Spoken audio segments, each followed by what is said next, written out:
Hello, everyone. How's everybody doing today? I'm doing really well, thank you. Today we're going to talk about supporting our body and mind through mindful eating. Our goal here is to bring about mindful eating habits and show our whole being, ourselves, that we prioritize ourselves, that we respect ourselves, and that we're important. Welcome to another episode of We're Here for the Human Experience. And if you are new here, welcome. And I am Lisa, and I am a certified life coach, Reiki master teacher, and my mission is to help people shift their perceptions, heal their traumas, recognize your limiting beliefs, and essentially light a way to a more fulfilling life, connecting you to your inner wisdom.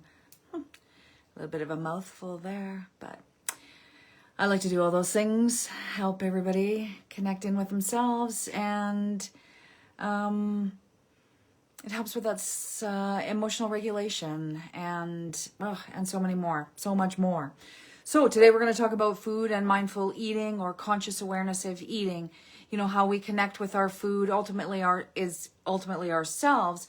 It really has a story to tell us, and in that story we find our root beliefs, our old habits, and the information to adjust our patterns and reframe how we think about food and our whole well-being. So many of us, really in this day and age, right? It's so busy. We're so overwhelmed. There's so much going on. As we say to ourselves, we're just used to eating on the go and without a lot of thought. And I know I've been there, done there. I'm just going to cram something down here and carry on, right? And most of the time it isn't even really nutritious, empty calories, right? So mindful eating helps us to slow down, fully experience each bite, which then transforms our relationship with food. And it helps us to overcome any emotional eating patterns as well. If we're always kind of wolfing our food down, it's just disruptive. It doesn't help digestion, so many things there. So, right, we are what we eat. So when we consume, and how we eat deeply impacts how we feel, of course. If I overeat on things, chips are usually my thing these days. If I eat too many chips, it totally disrupts my system. So I don't usually have chips in the house, and most of the time I don't, but Halloween was just here, so I had some chips in the house. Nutty.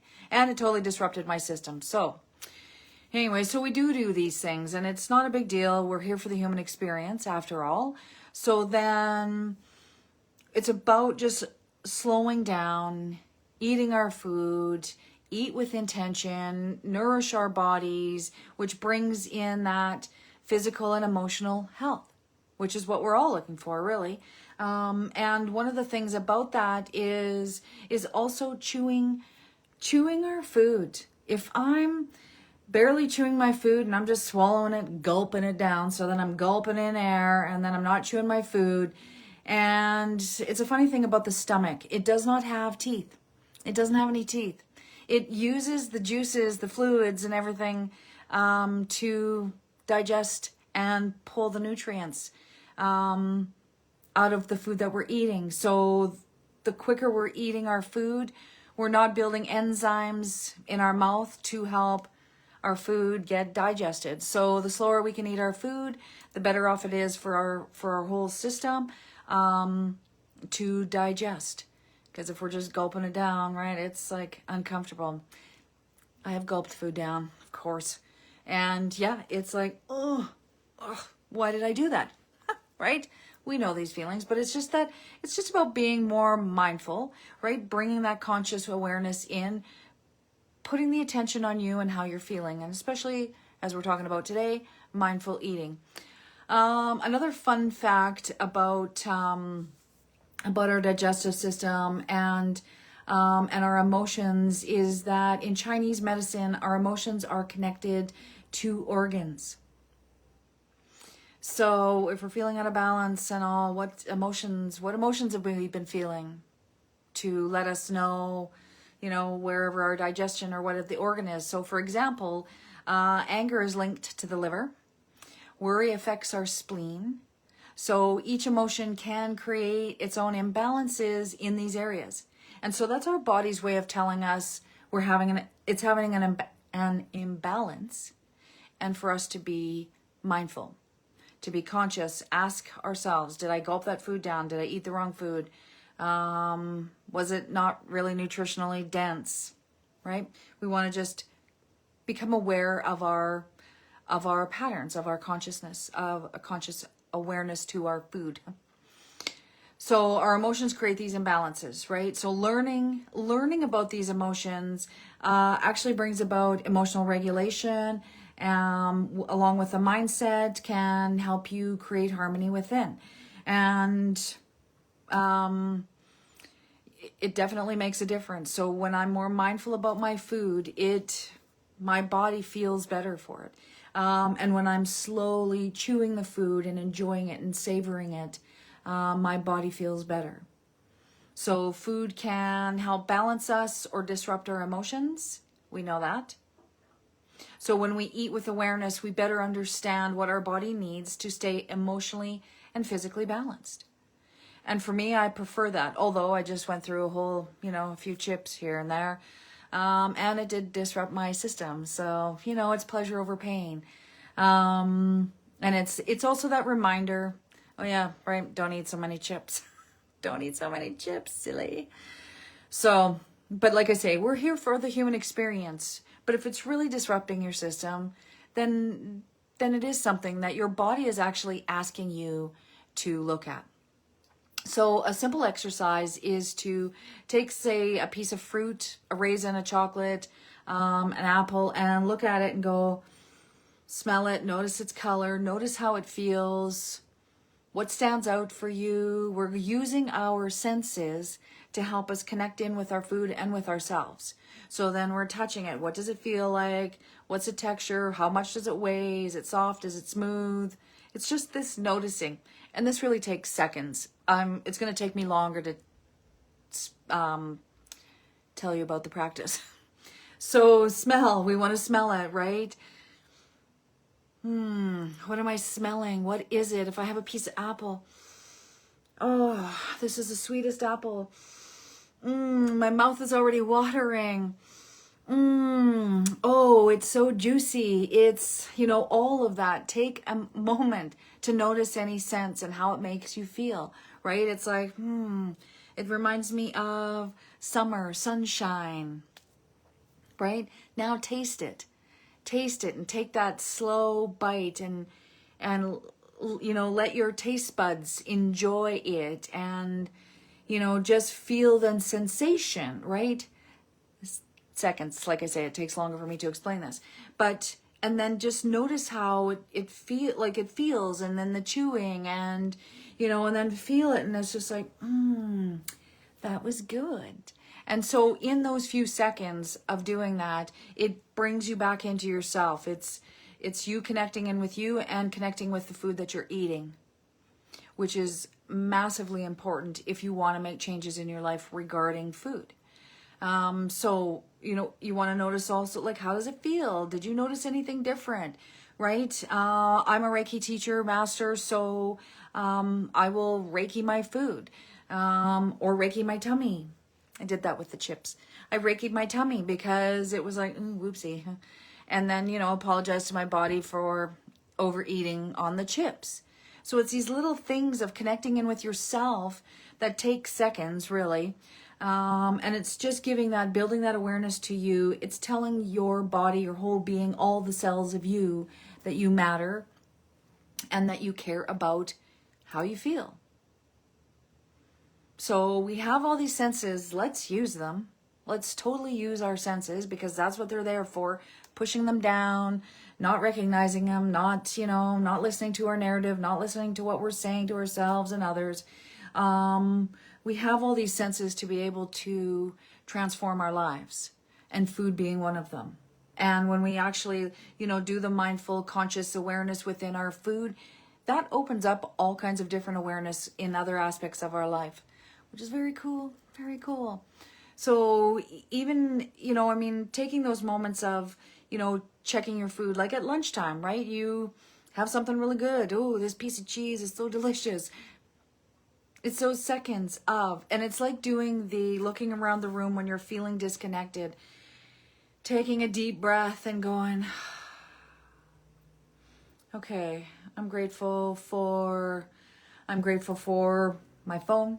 I'm grateful for my essential oils. I'm grateful for whatever, right? I'm grateful that I have curtains on my windows. I'm grateful that I have a house. I'm grateful that I have a roof over my head.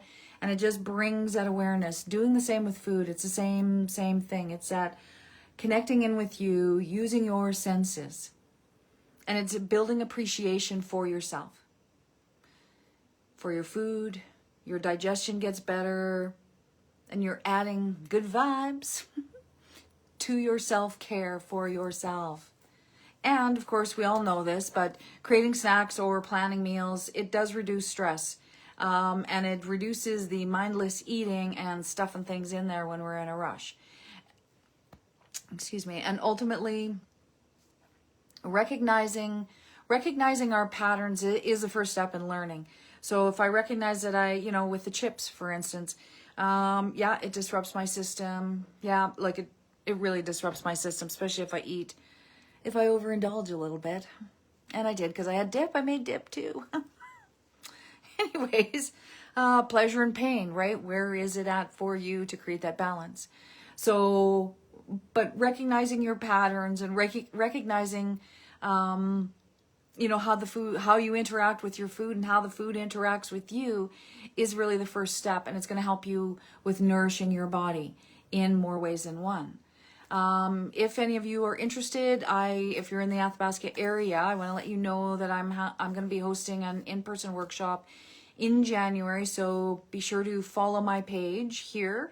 You can sign up on my website, lisahydlifecoach.com, to stay notified of upcoming events and tips that I share with you to help you succeed and achieve your goals in life. I'm not a big email spammer, so don't worry there. And of course you can unsubscribe as well. But please join me. Please join in the whole mindset shifting, emotional connection community.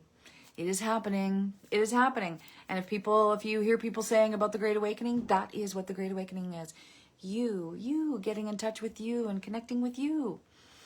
Anywho, so sign up on my website, check me out. And what we're going to do in there, obviously it's going to be it's a workshop. So we're going to really get into more things. We're going to explore emotional patterns tied to food, understanding our limiting beliefs around eating and food, even address ancestral influences that shape how we nourish ourselves.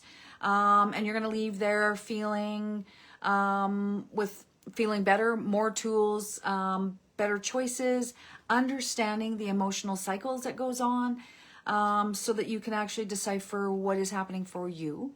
So we're going to talk about those things. And really it's about changing our patterns, and changing our patterns is noticing what our narrative is of an old belief of how we feel when situations come up, such as rushing and stuffing food down there because I'm hungry and I just got to go. And noticing that we're saying things like, I don't have time to plan or prep. That's probably not true. It's just because you're not making it a priority for yourself. Although you potentially, just going to say this because I know people that do this and I've done this myself. They'll complain about not eating right, but they're not willing to take the time to prep some food or meals. And I'm not saying that we're doing this every day. Of course not. We're here for the human experience and there's a lot going on. So, but of course, taking that time. So chances are it's not. It's just, are you ready to feel better and nourish your body on a more regular basis, potentially? Check out what your habits are. Check out what your beliefs are. So I can go on and on about this. So if you want to get into it for yourself, connect with me and we can transform your old beliefs into new ones that match your outlook of health and wellness for you today and not for yesterday. Anyways, thanks everybody for joining me on We're Here for the Human Experience. Be sure to like, follow, and share today's episode. And let me know if there's anything you would like me to talk about for your mindset, your emotions.